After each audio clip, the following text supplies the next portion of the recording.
Les amis, bonjour et bienvenue dans ce nouvel épisode du Français by Alex. Alors la question du jour, le français parlé, c'est quoi? Le français parlé, qu'est-ce que c'est? Vous le savez certainement, c'est le fil rouge de ma chaîne. Eh bien, il y a une énorme différence entre le français parlé et le français écrit. Je vais vous expliquer aujourd'hui 4 règles importantes de français parlé, 4 règles de français parlé qu'il faudra connaître, maîtriser, employer, utiliser pour essayer d'avoir l'air français en parlant, pour essayer de parler comme un natif. Alors pour répondre à la question comment améliorer son français, je dirais même comment améliorer son français parlé, eh bien tout simplement en écoutant bien cette leçon et en apprenant ces 4 règles de français parlé que je vais vous apprendre aujourd'hui. Parenthèse importante, je vais vous demander aujourd'hui d'être très attentif et de compter le nombre de fois où le coq va chanter. Je vous expliquerai plus tard, mais il y aura des choses intéressantes à venir sur la chaîne YouTube. Je vous demande donc aujourd'hui juste de compter le nombre de fois où vous entendez le coq chanter. Voilà, cette fois-ci, on ne la compte pas. Je dis dans la leçon. Combien de fois pendant la leçon le coq va-t-il chanter? Je vous demande juste de m'écrire en commentaire le nombre de fois où vous entendez le coq chanter aujourd'hui. Je vous explique le détail à la fin de la leçon. Restez bien attentifs et nous sommes partis pour nos 4 règles importantes de français parlé. Ceux qui en ont besoin, pensez à activer les sous-titres. Cette leçon a été traduite en 15 ou 16 langues différentes. Vous devriez trouver la vôtre. Alors en français parlé, c'est très curieux. Vous l'avez certainement déjà entendu avec des natifs dans votre entourage, mais la première règle, c'est qu'on mange le ne de la négation. À l'écrit, en français écrit ou en français soutenu, formel, on peut dire également, la négation se forme avec ne et pas. Pour appliquer une négation dans une phrase, on va rajouter le ne et le pas. Je ne sais pas. Il ne vient pas. Mais dans la langue parlée, en français parlé, on supprime quasiment toujours le ne de la négation. L'idée, c'est de parler plus vite. C'est beaucoup trop long de dire « je ne sais pas ». On va dire « je sais pas ». Je dis ça sur le ton de l'humour, mais finalement, c'est pour parler plus rapidement, que ce soit plus fluide. On ne va pas appuyer sur chaque syllabe comme ça volontairement. Alors, si on peut supprimer quelques lettres, quelques syllabes parfois, ou des mots entiers, eh bien écoutez, là en tout cas la première victime, c'est le ne de la négation. Donc ça donnera « je sais pas » ou « il vient pas ». D'autres exemples, pour dire « on ne peut pas y aller », on ne peut pas y aller, on dira en français parlé « on peut pas y aller », on peut pas y aller. Ou alors « je ne t'ai pas vu hier ». Je ne t'ai pas vu hier, ça donnera en français parlé, pour parler plus rapidement, je t'ai pas vu hier. Je t'ai pas vu hier. Alors, il y a d'autres règles qu'on verra plus tard. C'est je t'ai pas vu hier. Je t'ai pas vu hier. On en reparle tout à l'heure. Donc, c'est une règle très très courante en français parlé. À l'oral, on mange le ne de la négation. Si vous voulez parler comme un français natif, eh bien je vous invite les amis à manger le ne de la négation. Et rassurez-vous, est-ce qu'il s'agit de mal parler français en mangeant le ne de la négation? Eh bien pas du tout, c'est simplement une manière de s'adapter au langage parlé, au français parlé, à la manière avec laquelle les Français parlent, tout simplement. La deuxième règle que j'ai pour vous, les amis, on mange le e en début de mot dans la première syllabe.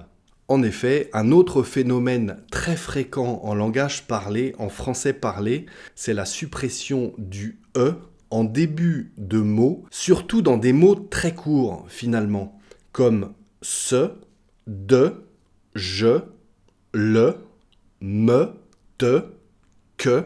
Il y en a plein. Tous ces petits mots là qui se terminent par un e, on va le manger le e, beaucoup trop long à prononcer. Voyons. Ça donnera « je te l'ai dit »,« je te l'ai dit ». Tu me donnes ça ? Tu me donnes ça ? Je ne sais pas. Je sais pas. D'autres exemples encore, Je te rappelle. Oui, je te rappelle. Je te rappelle. Je te rappelle. Tu me manques. Tu me manques. Tu me manques. Le double M, Tu me manques. Et encore une fois, c'est simplement une manière de parler plus vite, plus naturellement, finalement. On mange des lettres comme ça pour parler de manière plus fluide. C'est curieux, mais c'est comme ça, les amis. Troisième règle pour vous, les transformations phonétiques. Et l'exemple le plus connu, c'est le « je » qui devient « che ». Le « je » devient « che » en français parlé, c'est très curieux. En effet, le « je » devient « che », C-H-E.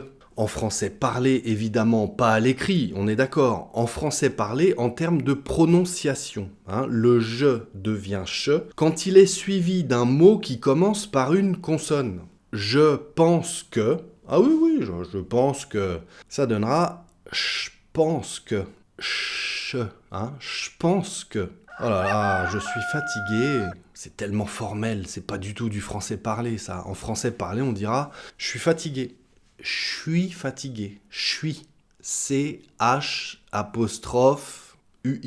fatigué. Je suis fatigué. De toute façon, vous n'aurez jamais à l'écrire. Donc l'orthographe, on s'en fiche. Mais c'est le son ch. Je suis fatigué.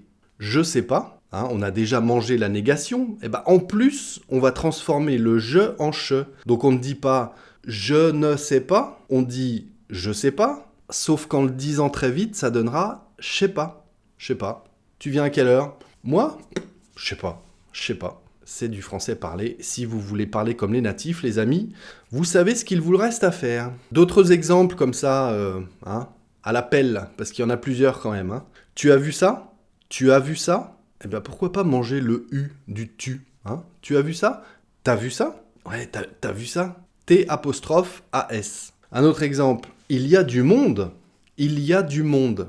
Il y a beaucoup de monde.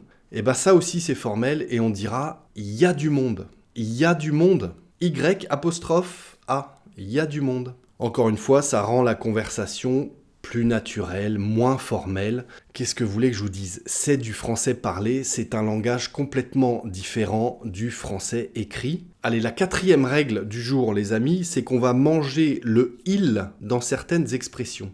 Le « il », on le mange, c'est trop long, en début de phrase, de dire « il », et notamment avec « il faut » ou « il y a », comme on vient de voir tout de suite, « il y a du monde », on dit « il y a du monde ». Eh bien avec « il faut », blablabla, ça fonctionne comme ça aussi. Oh, tu as vu l'heure, il faut que je parte. Il faut que je parte. On dira « faut que je parte ». Mais par rapport aux règles précédentes, on pourra même dire « faut que je parte ». Faut que je parte, faut que je parte. Voilà.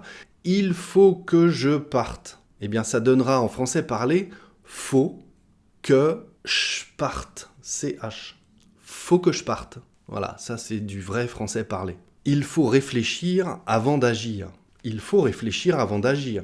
C'est très formel. Faut réfléchir avant d'agir. Faut réfléchir avant d'agir. On mange le « il ». Voilà les amis, 4 règles importantes de français parlé, déjà pour mieux comprendre les français quand vous les entendez, et j'insiste, ce n'est pas mal parler français que d'utiliser ces règles. Au contraire, c'est une manière de vous adapter au registre de langage courant, le français parlé, voilà, on mange la négation, on mange le « e » dans les premières syllabes en début de mot, on mange le « il », comme ça, on change la prononciation, le « je » devient « che », je ne parle pas de ça, je parle pas de ça. Je parle pas de ça, c'est du français parlé. N'hésitez pas à les employer à l'oral, les amis, ces règles de français parlé. Si vous voulez venir pratiquer avec moi, j'en profite, un petit peu de publicité pour moi, personnel. Inscrivez-vous ici pour réserver un créneau horaire de discussion sur Zoom ou sur Skype avec moi pour venir pratiquer votre français parlé, les amis. Ce sera avec plaisir. Et concernant le chant du coq, combien de fois a-t-il chanté dans cette vidéo, dans cette leçon? Est-ce que vous l'avez noté? J'insiste, on ne compte pas la première fois où je vous ai dit, tiens, quand vous entendrez ça, non, en introduction de la vidéo, on ne la compte pas. Mais pendant la leçon, combien de fois a-t-il chanté aujourd'hui? J'attends en commentaire vos réponses, les amis. Et pourquoi je vous dis ça? Parce que ce coq, il m'accompagne depuis le début de la chaîne.